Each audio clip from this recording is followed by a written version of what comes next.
De retour dans la tranche info, place maintenant à l'échange dans notre focus. Et Daryl est avec moi ce soir. Bonsoir Daryl. Bonsoir, bonsoir la Guadeloupe. Alors bon, on attend Mehdi. Bon, si Mehdi Cavine. Sinon bon, t'as des bons problèmes. On fait au mieux. Alors pour aujourd'hui, tu as choisi de faire travailler mes méninges. Tu veux me faire faire des cauchemars travailler les ménages de tout le monde et tout. En cauchemar, non, mais c'est toujours bon, comme je dis, d'avertir de tout ce qui se fait à l'international et tout, parce que ça nous concerne de près ou de loin. Et le sujet que j'ai choisi, justement, c'est la folie de l'innovation par l'intelligence artificielle. La folie de l'innovation par l'intelligence artificielle. Donc déjà, tu as mis folie dans la phrase. Oui, parce que là, on est en train d'arriver à un cap où, dans un an, il se peut que 90% des métiers que nous connaissons soient possiblement remplaçables par l'intelligence artificielle. Et c'est pour ça que je voudrais introduire par une image, justement, d'un monsieur, si on peut la mettre. Dans l'ombre du progrès technologique, l'homme ne doit pas perdre de vue qu'il est la lumière qui éclaire la machine et non l'inverse. Friedrich Einstein. Enfin bon, j'aurais un peu de mal Friedrich Einstein. Donc c'est vrai que lorsqu'on se pose à ce niveau-là, on a surtout l'impression que depuis l'arrivée justement de ChatGPT, des différentes intelligences artificielles qui ont surplomber le marché, que oui, nous sommes en train de passer un cap au niveau en termes de technologie au niveau de l'humanité, où on se dit mais en fait compte l'IA est capable de faire des choses que certains se disaient n'étaient pas encore capables de le faire, mais il a été montré que petit à petit elle commençait à franchir un cap. Et justement il y avait un monsieur, si on peut mettre la deuxième image, il y a eu un article il y a quelques mois de cela d'un homme qui s'appelle Raphaël Enthoven, qui a voulu challenger ChatGPT. Donc Raphaël Enthoven qui est un philosophe français sur... Très controversé, sur un sujet de philo. Et le résultat était sans appel, il a gagné. Mais je voudrais qu'on mette la vidéo, si possible. Oui, mais on avait un peu ironisé sur cette histoire-là, sur le fait que je crois qu'il avait pris 4 heures pour traiter le sujet, alors que ChatGPT avait pris quoi, 10 secondes? C'est ça, secondes. Et j'ai pas vu le même temps de traitement. Et j'ai pas vu comment ils lui ont rédigé justement la question qu'il a eue pour pouvoir faire le sujet. Donc bien sûr, tout était bon sur le moment pour montrer que non, vous n'ayez pas peur et tout, mais si... Moi je pense que ça a été orchestré. Pour moi franchement, tout ça c'est des bulles de shit. Pour moi ça a été orchestré et on l'a surnoté, on a probablement surnoté Enthoven pour montrer justement que l'humain est toujours au contrôle, toujours aux manettes. Exactement. Donc déjà, si on peut mettre la vidéo. L'intelligence artificielle peut exceller aux échecs, peut exceller aux jeux de Go, peut exceller dans la vie et peut-être hanter tous les domaines de nos existences. Mais alors en philo, dans 1000 ans, on ne sera toujours pas concerné par ça. La machine ne pourra jamais penser comme l'homme. Exactement. Ne pourra jamais penser tout court. Tout court. Ne pourra jamais penser ce que la philo exige en tout premier. Alors, d'après ce monsieur, effectivement, quoi qu'il arrive, l'IA ne sera jamais capable d'arriver à penser convenablement. Ce sera quelque chose qui sera toujours, à proprement dit, humain. Et c'est pour ça que je voudrais qu'on revienne à la première image, si possible, où justement Friedrich Einstein, je tiens à vous dire que cette personne n'existe pas. En fait, c'est une intelligence artificielle à qui j'ai demandé justement de me faire un sujet de philo, enfin d'une citation d'un individu quelconque qui pourrait justement, on va dire, diminuer cet effet que la machine n'arrivera jamais justement à penser de manière humaine. Et effectivement, elle ne pense pas, mais son mécanisme, si vous voulez, de rédaction fait que nous, en tant qu'êtres humains, il est difficile de se dire entre l'idée et la rédaction, à la finalité, qu'est-ce qu'on retient? C'est le résultat, quoi qu'il arrive, dans tous les cas. Donc effectivement, c'est pas une manière de penser, mais la manière dont ça a été rédigé, en tant qu'être humain, on va pas perdre son temps en train de se dire, est-ce que c'est un être humain qui est derrière cette phrase ou pas du tout? D'ailleurs, même l'image que vous avez vue a été générée, si on peut la remettre. Si on peut la remettre, même cette image a été elle n'existe pas, cette image. Elle a été aussi générée par une intelligence artificielle, donc ce monsieur n'existe pas, la phrase non plus n'existe pas. Donc tout ça pour dire que certes, on a l'impression que ce sont des machines qui à aucun moment ne pourra exceller l'homme, mais peut-être pas sous la pensée, mais pour en tout cas. Et encore sur la pensée, quand je pense que les chercheurs auront fini de déconstruire tous les processus justement qui nous amènent à penser, à émettre une idée, je pense qu'une fois que l'algorithme sera configuré, en fait, on pourra avoir des machines qui ont un niveau de réflexion qui seront beaucoup plus aboutis. Dans tous les cas, l'objectif, en tout cas de tout scientifique qui bosse sous l'intelligence artificielle, c'est de faire en sorte qu'on arrive à une IA qui sera capable de s'adapter à tout environnement confondu. Mais si la fameuse AGI, intelligence artificielle générale. Si l'IA est bien configurée de base, elle peut répondre à toutes les attentes en fait. Oui, et c'est pour ça que je voudrais que si on peut mettre la suite de la vidéo justement pour montrer un peu le cap que ce genre de machines peuvent avoir. Loi de Moore. Vous préférez que je vous donne 1 million d'euros tout de suite ou que je vous donne 1 centime que je double tous les jours pendant 30 jours? Le premier jour vous aurez 1 centime, le deuxième jour 2 centimes, le troisième 4, etc. Il n'y a pas de piège, c'est des maths. Si vous avez choisi le million d'euros, déjà félicitations, mais voyons à côté de quoi vous êtes passé. Après 25 jours, vous auriez reçu un total de 335 000 euros. C'est pas mal, mais c'est beaucoup moins qu'1 million, sauf qu'il reste 5 jours. En partant d'1 centime doublé tous les jours, le 30e jour, vous auriez reçu un virement de plus de 5 millions d'euros, portant la somme totale à 10 millions. 10 fois plus que ce que vous avez choisi. Ce centime a subi ce qu'on appelle une croissance exponentielle. À l'opposé d'une croissance linéaire qui ne fait qu'additionner 1 centime plus 1 centime plus 1 centime, une croissance exponentielle se multiplie et ne cesse jamais de prendre de la vitesse. Maintenant imaginez que vous êtes dans une voiture à 10 km/h et que chaque minute, votre vitesse double. Au bout de 5 minutes, vous foncez à 160 km/h. Au bout de 10, vous atteignez une vitesse de 10 240 km/h. Vous avez juste toutes vos chances de foncer dans un mur à une vitesse jamais enregistrée. Gordon Moore, c'est un des fondateurs de Intel, un des plus grands fabricants de puces électroniques au monde. Et en 1965, il a remarqué un truc sur les transistors.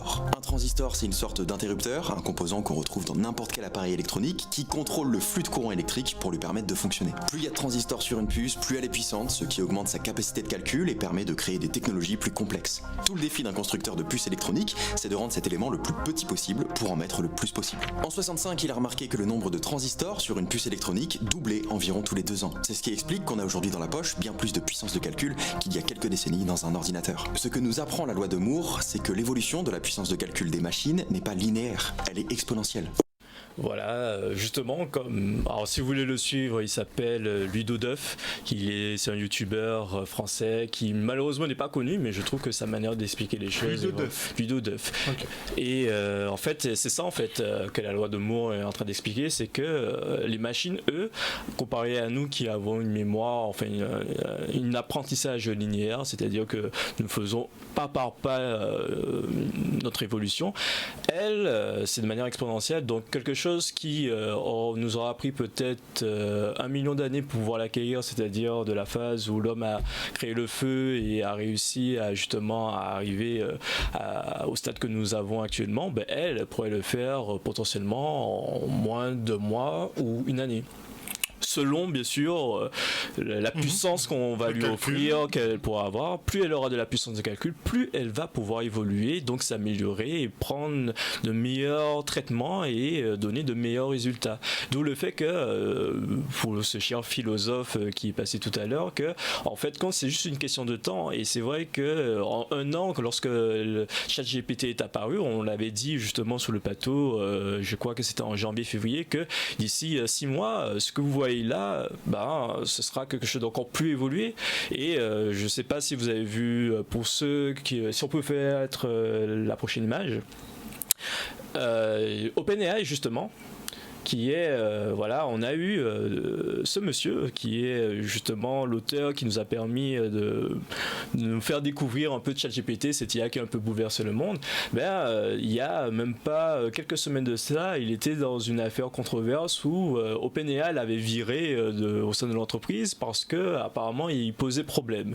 Et faut bien comprendre que Sam Altman, pendant les 3 jours qui ont suivi, les 700 employés qui étaient dans la boîte, boîte. 500 ont demandé son retour immédiat, sinon ils étaient prêts à quitter la boîte, quitte à travailler pour d'autres compagnies et tout.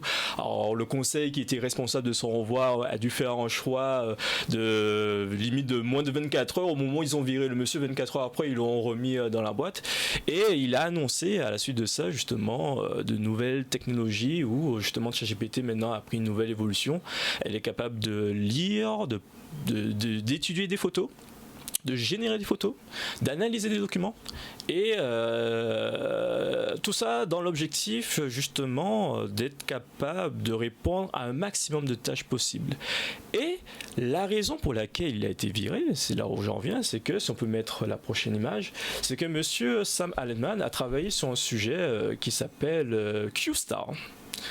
QStar qui en fait serait un embryon de ce que je disais à ce moment-là, une intelligence artificielle générale, qui serait capable de pouvoir répondre à toutes les problématiques existant sur notre planète. C'est juste un embryon.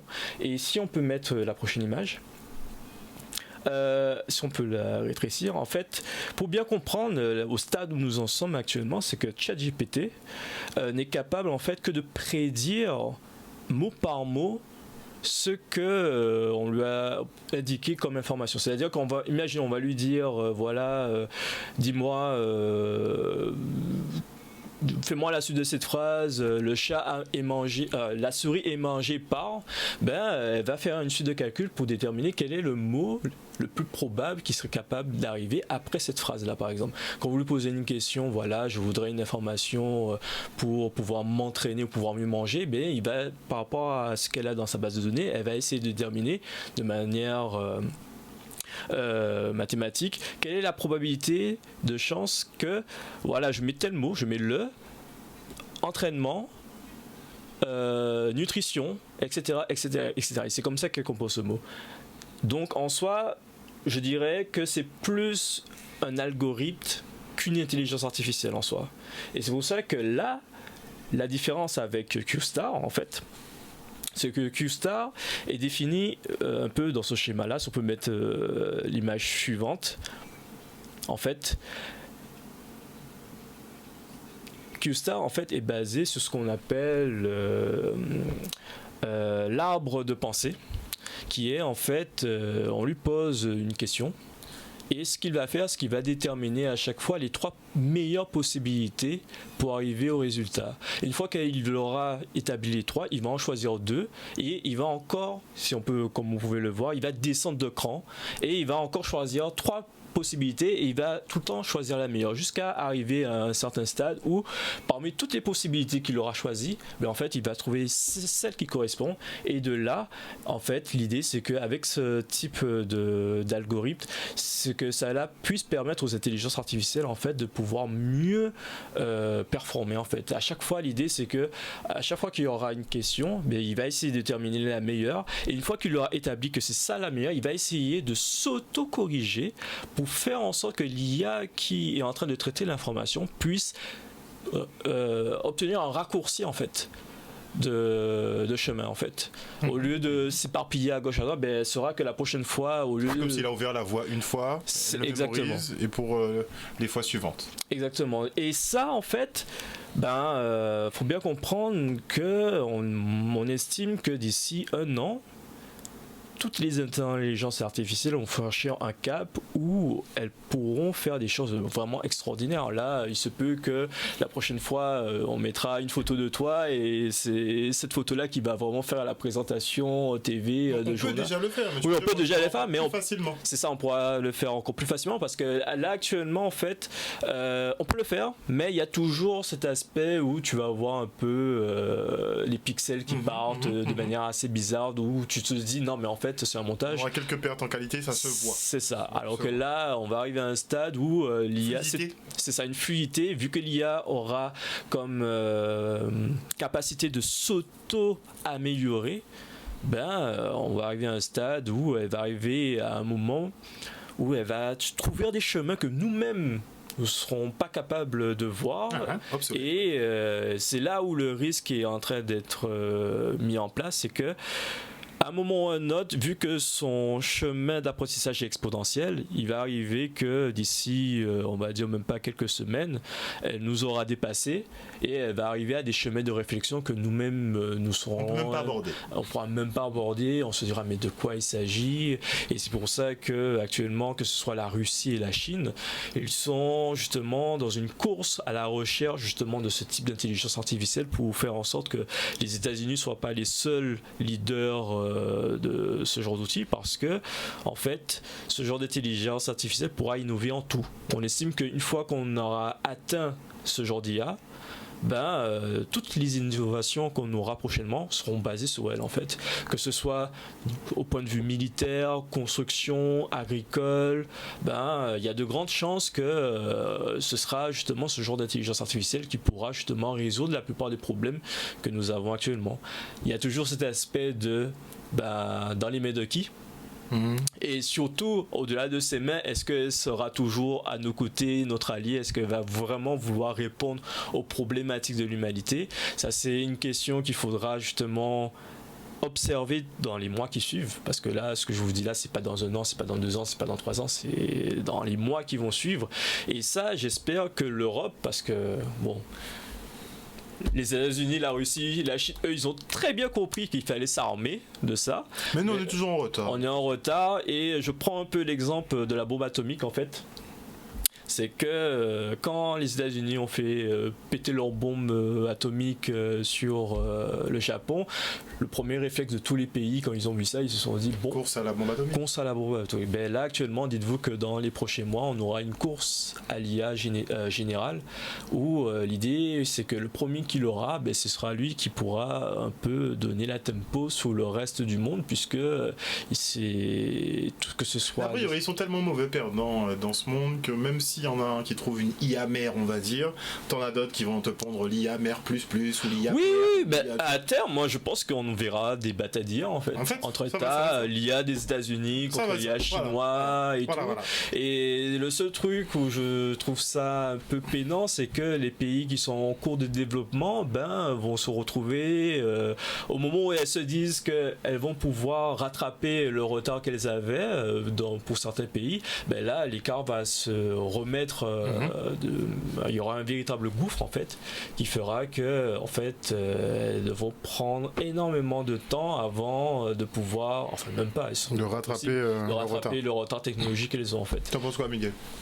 Miguel qui est arrivé sur le bateau. Bonsoir à tous. Du coup, pour le coup, c'est exactement ce que vous avez dit. Chacun va essayer de s'armer de sa propre intelligence artificielle. Il va l'adapter en fonction de ses besoins. On se doute bien qu'il y a un grand axe d'amélioration côté militaire pour chaque pays, chaque gouvernement en fonction de ses utilisations. Donc, je pense qu'effectivement, la bataille d'IA est à prévoir. Après, on a un peu vu aussi avec l'application au niveau de Tesla, de savoir de quelle manière les différentes intelligences artificielles peuvent communiquer entre elles. Est-ce que justement la communication va être permise et que du coup il y aura, comme tu dis, une vraie bataille, ou alors est-ce que c'est juste des appareils, ceux qui emportent en fait l'intelligence artificielle, qui vont se battre avec d'autres, on va dire hardware, qui sont donc hardware, c'est littéralement le matériel, c'est le produit fini, qui du coup va peut-être être piloté quand même par un humain, mais avec l'aide de l'intelligence artificielle. L'idée à superviser. Exactement. Donc en fonction effectivement de l'utilisation, je pense qu'il y a un gros débat, un gros sujet là-dessus, et faut voir un peu l'évolution aussi au final des relations entre les pays, entre les différents gouvernements, pour voir comment ça va évoluer. C'est pour ça, si on peut mettre l'image suivante.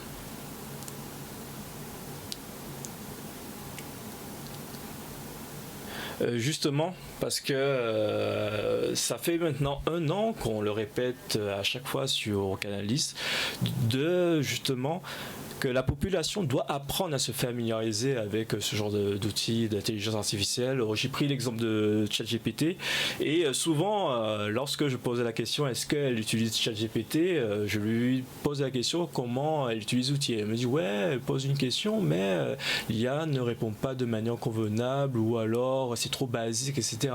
Et en fait, bon, je vous ai mis à l'image comment en fait il faut rédiger un prompt qu'on appelle une suggestion à l'intelligence artificielle. En fait, il faut respecter ce schéma-là. Lorsque vous lui posez une question sur une thématique, il faut absolument que vous définissiez le rôle en question qu'il est utilisé pour pouvoir mettre en place ce rôle, les compétences qui sont mises en place, le contexte de la demande, la tâche à effectuer possiblement, le process, les caractéristiques. Là, j'ai rajouté d'autres trucs, les contraintes, les données, si vous avez des données à lui donner afin qu'il puisse mieux traiter votre demande, c'est toujours bon de lui donner. Et si vous avez des exemples déjà faits en amont que vous pouvez lui transmettre afin qu'il puisse justement avoir des résultats encore plus précis, ben ça, ce sont des réflexes à avoir en fait lorsque vous utilisez ce genre d'outil. Et là, vous êtes garanti d'avoir quelque chose de totalement personnalisable qui va mieux répondre justement à vos attentes. Et de là, vous serez moins largué qu'actuellement. On se quitte pour une petite page de pub et on revient avec nos invités. De retour sur le plateau, nous sommes toujours avec Daryl et Mehdi. Daryl qui nous parlait effectivement de la menace de l'intelligence artificielle qui plane au-dessus de nos têtes. Bon, moi j'ai toujours dit qu'on serait obsolète à cause de ça. Tout le monde essaie de me rassurer en me disant oui, ça va bien se passer, t'inquiète pas. Non, ça va pas bien se passer. Moi, comme je te le dis depuis qu'on a déjà abordé ce sujet, c'est qu'on sera amené à justement collaborer avec l'IA pour essayer justement de toujours vérifier ce qu'elle fait. Et de toute façon, ce sera toujours ça. Hein. Il faudra absolument qu'il y ait toujours un humain à côté. Contrôle. Certes, l'idée c'est de l'innovation, technologie, c'est beau. Après, le problème de cette course de l'innovation, c'est que malheureusement, la société, elle n'est pas capable d'évoluer de manière exponentielle. Donc là, faudra voir comment il faudra réguler ce genre d'innovation qui va surgir de seul coup, de voir comment les États vont trouver le moyen de contrôler un peu mieux ce type d'intelligence artificielle. Après, ça, c'est une affaire politique. Et si les politiques eux estiment que ils prennent, mais ils en parlent même pas. Ils en parlent pas. La mesure de... Et comme je l'ai dit, c'est une évolution exponentielle. Donc chaque minute de perdu, ce sont peut-être des années d'écart que l'IA aura contre nous. Donc l'idée c'est de faire en sorte que ce soit contrôlé. Et là où je voudrais on revienne sur le prompt que j'ai montré tout à l'heure là, l'image avant qu'on finisse. C'était que voilà, comme je l'ai dit, lorsque vous utilisez par exemple une IA comme ChatGPT, vous devez respecter ce processus. Et si on peut mettre l'image suivante, c'est qu'en respectant ce genre de processus, en fait, on arrive à un résultat. Bon, ce sera un peu trop long à expliquer, mais en gros là, je lui ai demandé lors d'un atelier qui va avoir lieu dans un événement qu'on va organiser à l'université qui s'appelle l'Outre-mer Safe Day. En fait, il y a un atelier de coaching où les enfants devront trouver un héros qui les passionne, etc. Et j'ai demandé justement à ChatGPT, en respectant le processus que j'ai montré tout à l'heure là, de me faire un atelier qui pourrait justement répondre à ces attentes-là et de me faire un peu la rédaction qui va avec. Et il me l'a fait de manière... Bon, on peut rétrécir l'image si possible, il faut que les gens puissent se rendre compte de la structuration du texte. Si on peut la réduire... Non, ça c'est le prompt. Voilà, tu es concepteur d'ateliers de créatifs, etc. Voici le rôle, ce que tu dois faire, l'introduction, l'activité principale et tout. Oui, ça c'est ça. Voilà, là ça c'est le prompt. Là c'est la suggestion que je lui ai fait. On peut mettre l'autre image maintenant ? Non, celle d'après. Voilà. Et voilà la structuration que l'IA m'a fait. Bon, pour ceux qui pourront zoomer chez eux via leur ordinateur, vous pourrez lire en gros, mais je pourrais vous l'envoyer si jamais. Elle m'a fait l'introduction. En deuxième partie, l'activité principale qui devra être abordée, la discussion absolument à mettre en place pour guider justement les enfants et la présentation à avoir pour pouvoir faire en sorte que l'atelier soit le plus quali possible. Donc justement, mais je rebondis sur ça de l'événement. Si on peut mettre le flyer de notre événement qui aura lieu le 8 et 9 décembre à l'Université des Antilles. l'OMGTD, qui est justement un événement qu'on vient présenter. On reviendra sur l'Outre-mer Tech Day, puisque visiblement il y a un souci sur le visuel. Il y a un souci. Est-ce qu'on peut mettre justement, il y a la Miss Guadeloupe, j'avais mis... Oh, il n'y a pas du tout ? Ah, d'accord. Justement, c'est un événement qui aura lieu le 8 et 9 décembre à l'Université des Antilles, qui est organisé justement par l'association Wibash en collaboration avec Maris Project. C'est un événement où on met en avant des femmes antillaises ou même des hommes qui sont reconnus au travers de leurs travaux à l'échelle internationale.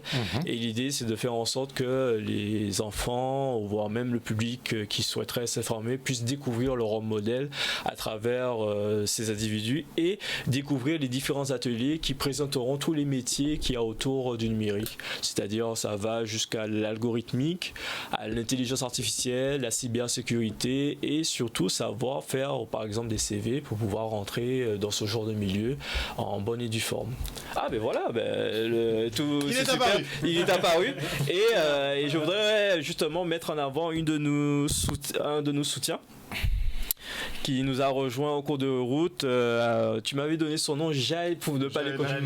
Jaël Maïs, qui est justement notre Miss Guadeloupe, qui nous a fait un joli message qu'en tant que Miss Guadeloupe 2023, qu'elle soutenait l'Outre-mer Ghost Day, qui se tiendra le 8 et 9 décembre. C'était une initiative Aspire, vise à encourager les jeunes filles à explorer les nombreuses opportunités offrent de domaine technologie et des sciences. Enfin, vous m'avez compris.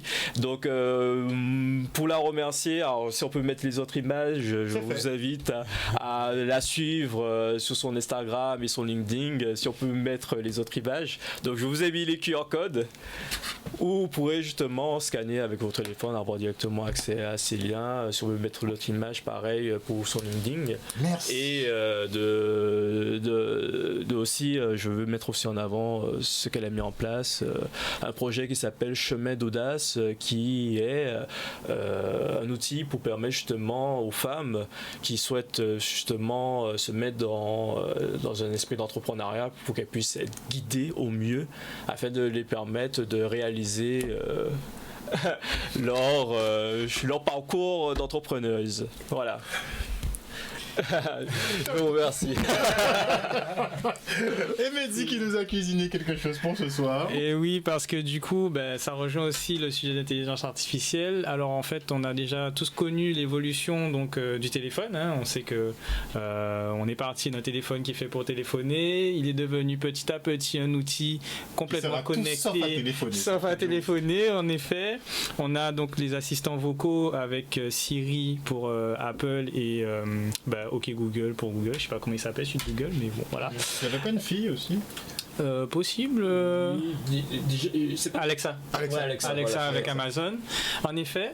Et du coup, il y a des anciens employés de chez Apple qui ont créé une start-up qui s'appelle Human, qui vise donc à améliorer nos vies grâce à la technologie.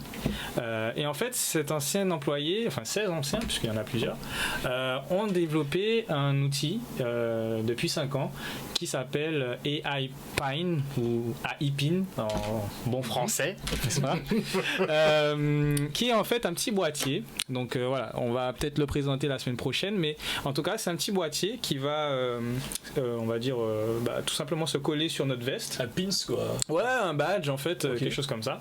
Et donc, ce badge est donc équipé d'une carte SIM.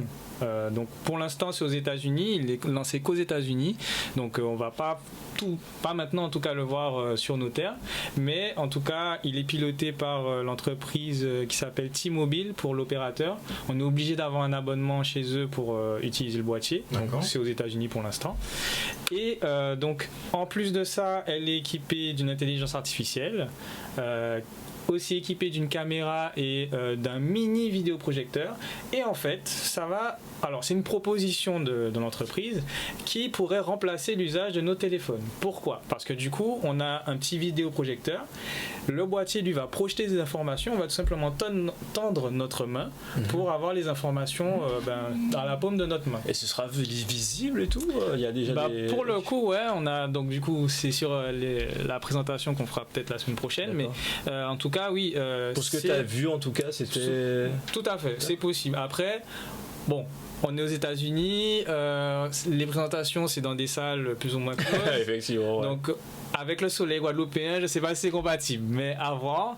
En tout cas, la technologie est telle, je crois que ça s'appelle le laser ink display. Donc en fait, c'est des projections laser. Donc en général, on voit plutôt bien. Mais ça peut être sur la surface de la main, mais sur n'importe quelle autre surface alors. Au final, oui. Mais c'est vrai qu'au vu de la distance, la main c'est plus pratique. Donc au final, ils l'ont développé de manière à ce que, par exemple, on est sur un lecteur de musique. On va tendre la main, on va incliner la main vers le bas pour baisser le son, incliner vers le haut pour augmenter.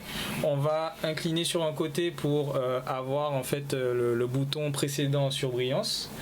On va pincer nos doigts pour pouvoir sélectionner en fait ce qui est en surbrillance. Donc en fait voilà, au creux de notre main, on va pouvoir faire des actions comme ça en fonction juste de avec ce qui les est mouvements. Tout à fait. Et donc interagir en fait avec ce qui est projeté à notre main. D'accord. On a non seulement donc en plus de ça, on a aussi donc l'intelligence artificielle qui est dans le boîtier, qui lui donc va nous permettre en une pression avec le pavé tactile qui est sur le boîtier, on va pouvoir lui poser des questions à l'instar de ChatGPT par exemple. Il va pouvoir nous répondre, interagir avec nous. En pressant avec 2 doigts, on a un interpréteur. Donc là, on rentre sur la synthèse vocale et la technologie qui est apparue avec la traduction et notre voix. Donc on appuie 2 fois, on dit quelque chose et il va traduire dans une autre langue avec notre voix.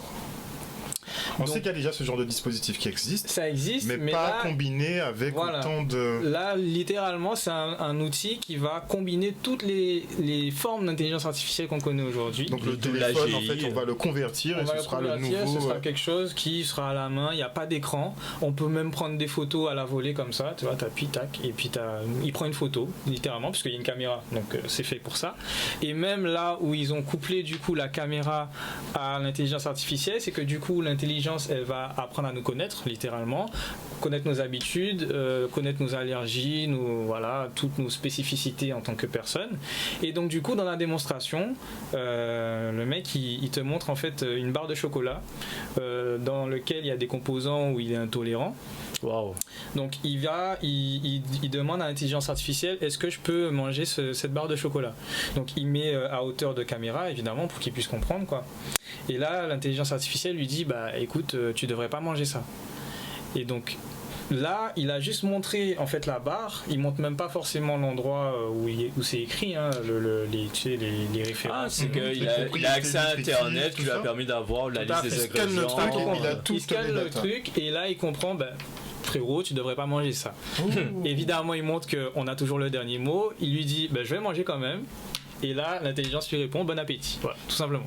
Donc, juste pour une démonstration, pour montrer que c'est là pour nous aider. Si on veut pas l'écouter, on fait notre vie en vrai. C'est ça l'objectif en tout cas. C'est ça. C'est comme tu disais, c'est pas que l'intelligence nous contrôle, mais plutôt qu'elle nous aide. C'est un assistant. C'est un assistant. Nous guide et c'est là pour des meilleurs choix en fait. Qu'on devienne encore plus dépendant.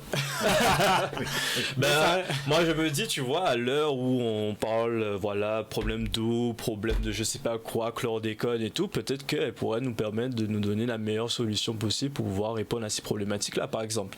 Ou même le problème des embouteillages que nous avons, peut-être que... Ça pourra aider à apporter des solutions, mais moi quand je parle, on avait abordé cette question-là déjà en disant que le téléphone portable c'était déjà une extension de notre cerveau, qu'on avait délégué... Maintenant, on peut plus faire une addition tout seul, tu vois, t'es obligé de prendre une calculatrice parce que t'as tellement ça à portée de main que voilà, quoi. Tu t'es dit que dans les années 90-2000, le téléphone, avant les gens n'avaient pas ça à tout le champ et tout, et à partir de 2005-2010, là... En permanence. Tu t'es dit, si t'as pas ton téléphone, tu te dis, mais comment je fais pour aller à Petit Canal? Enfin, j'ai rien contre Petit Canal, mais voilà, comment tu fais pour aller à tel endroit, à un endroit A, à un endroit B? Et c'est vrai que c'est notre évolution qui veut ça. Et moi-même, j'ai envie de dire qu'on est en train de rentrer, on a dépassé l'ère moderne et qu'on est en train de rentrer dans le futur de l'IA. Je sais pas comment on va l'appeler, l'intelligence ultra, je sais pas quoi et tout, mais c'est vrai que c'est quelque chose que je regarde avec beaucoup d'attention. D'appréhension, non?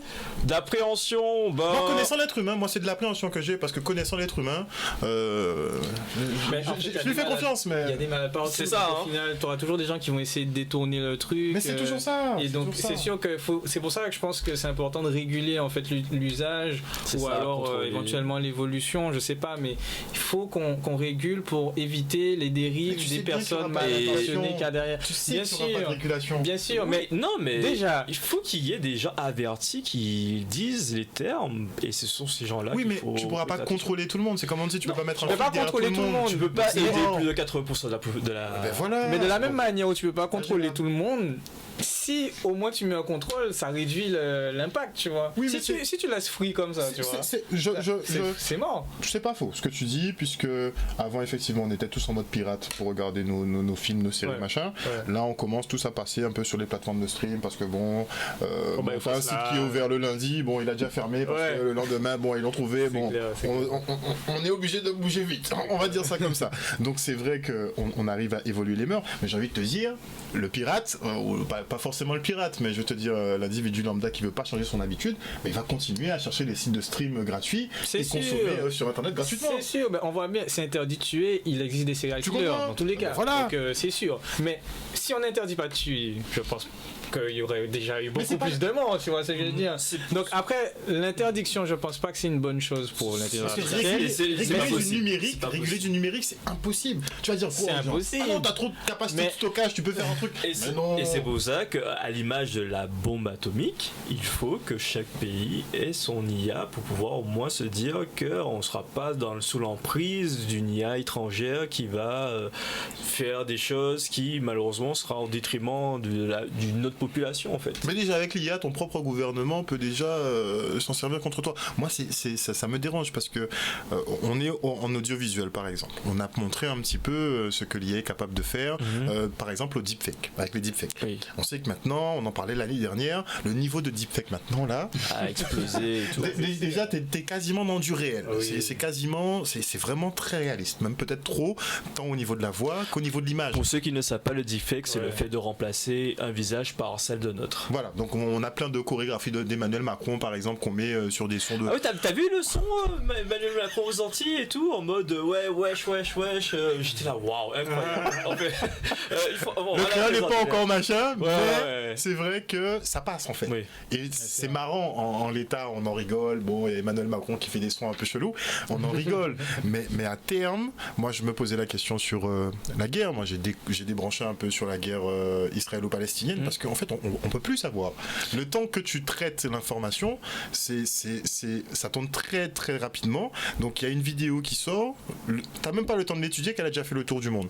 Et ça passe pour une vraie information. Et même si tu viens derrière pour dire mais non c'était une C'était fake, faux. le mal est déjà fait. Oui, je vois de qui tu parles. Il y avait une actrice américaine, enfin états-unienne, qui avait apparemment dit des propos contre la Palestine et Israël et tout et compagnie. Et en fait, quand il s'est avéré que c'était faux, Exact. que les images ont été manipulées Voilà. justement via une intelligence artificielle et la voix aussi a été faite par Voilà. une intelligence Voilà. artificielle.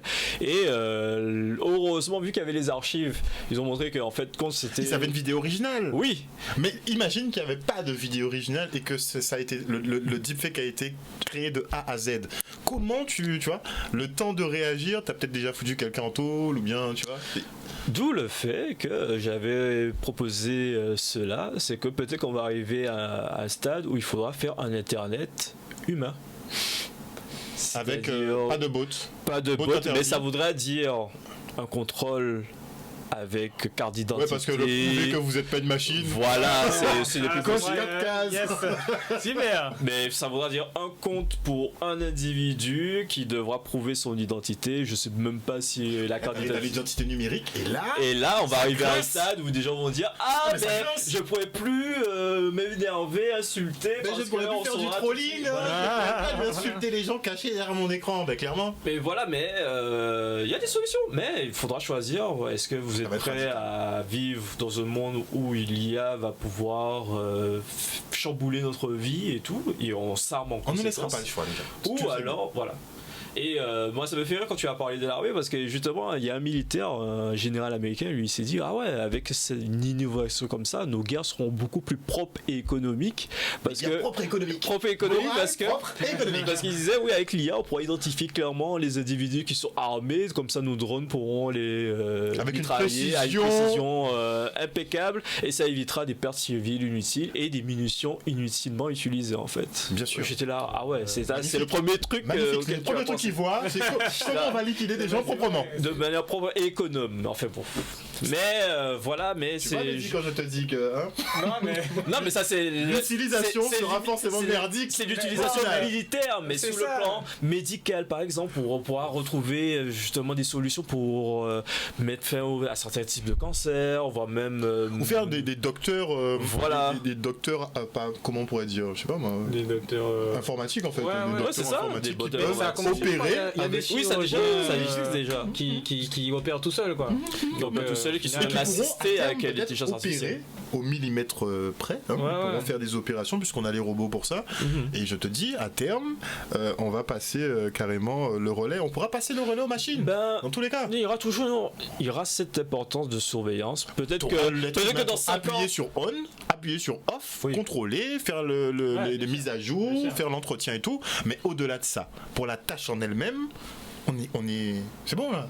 Ben, il y aura toujours besoin d'observer parce que. Oui, on sera assis, oui, Ouais, on sera Daryl, assis, on sera assis mais là, tu- tranquille voilà. en train de machine fait, tu vois. Mais concrètement, nous, notre rôle, ce sera que ça en fait. Ce sera de la surveillance, allumer, éteindre, et puis faire de la surveillance. Mais Mais il faut de concrètement, l'ingénierie quand même pour entretenir une machine, tu vois.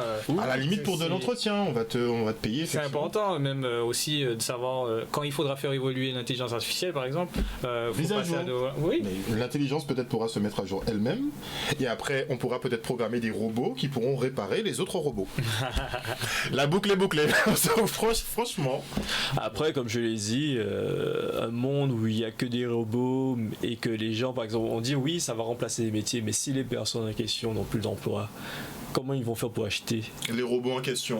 pas forcément les robots, mais même pour pouvoir Consommer, s'alimenter, juste consommer. Mais c'est là qu'on parlait d'un revenu il parlait d'un Universel, revenu etc. universel qui serait versé sans condition en fait. C'est Puisque techniquement, vu qu'il n'y a plus à travailler, bon, tout le monde se serait chill toute la journée, tu vois, mais un modèle comme ça, pour tout le monde, c'est pas viable en fait. Parce que on est... Économiquement, c'est pas possible pour, Oui, pour mais- le moment en tout cas. Non, parce qu'on est dans un modèle de prédation où forcément il faut aller voler quelque chose chez quelqu'un, tu vois, pour créer une valeur de quelque chose. Tu vois, c'est le monde qui est créé comme ça. Mais dans un monde où techniquement il n'y a plus à faire, ben on se retrouvera un peu comme les milliardaires, tu vois. Ils sont pas, ils ont rien à faire. Ben, ils On s'amusent. aura tous le même train de vie, mais avec Pourquoi pas Pourquoi pas Au revoir. On veut pas tous chier dans les toilettes en or non plus. Donc, pour moi, ça va profondément transformer le monde. On sait pas encore à quel point, mais pour moi, ça va vraiment transformer le monde. De la même façon qu'Internet a déjà changé toutes nos conceptions, nos modes de vie, nos valeurs. En fait, ça a déjà tout chamboulé.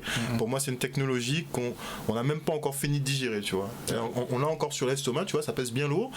Et on est déjà en train de sortir un truc qui supplante ça, mais de manière exponentielle, comme tu en dis. un an. En un an à peine, un truc qui supplante Internet. Et on doit s'y faire en fait, et avec des gouvernements qui n'apprécient même pas les virages comme il se doit. Donc on va se prendre en plein, moi je le dis, je le répète, on va se le prendre en plein. Beaucoup de personnes seront sur le côté parce qu'elles n'auront même pas suivi les évolutions. Donc c'est pas arrivé à terme que tu pourras faire une mise à jour puisque tu seras déjà out en fait. Ça va aller très vite, comme tu dis, c'est de l'exponentiel, hein. C'est pas genre les machines elles vont nous attendre. Ah oui, dépêche-toi, monte. Non. Et c'est pour ça que je dis à la population, n'ayez pas peur d'apprendre, surtout. Surtout, ne vous laissez pas dépasser parce que j'entends, c'est ça, parce que j'entends beaucoup de personnes. Oui, je peux réfléchir par moi-même. Oui, vous pouvez réfléchir par vous-même. Juste que prenez le temps de, par curiosité, voir comment ça fonctionne et voir même comment vous pourriez l'adapter pour vous en fait. Et de là, vous serez moins largué et quand il faudra justement passer à un cap, vous pourrez franchir ce cap-là parce que vous n'aurez pas ce retard. Et voilà, vous serez prêt, tout simplement. Merci beaucoup, en tout cas, messieurs, pour ces mises à jour hebdomadaires, parce que toujours. franchement, on serait perdu un petit peu. Donc, on retient effectivement que Mehdi a trouvé le nouveau téléphone portable là, où Qui tu vas arrive en tapoter, 2024. qui arrivera en 2024. Il va nous le présenter plus amplement la semaine prochaine. En tout cas. Et aussi, je fais un petit rappel pour l'autre Mergos Tech Day qui aura lieu le 8 et 9 décembre à l'université de Fouillol. Donc venez découvrir justement nos rôles modèles. Ce sont des Guadeloupéens, des Antillais qui sont reconnus à l'international et découvrir aussi tous les métiers qu'il y a autour de la tech. Donc venez nombreux et j'espère que vous passerez un bon moment en notre compagnie. Merci beaucoup en tout cas les gars, on se retrouve la semaine prochaine. Chers téléspectateurs, on espère que vous avez passé un bon moment en notre compagnie. Bisous, bisous tout le monde. Des bisous. Là, le bisou.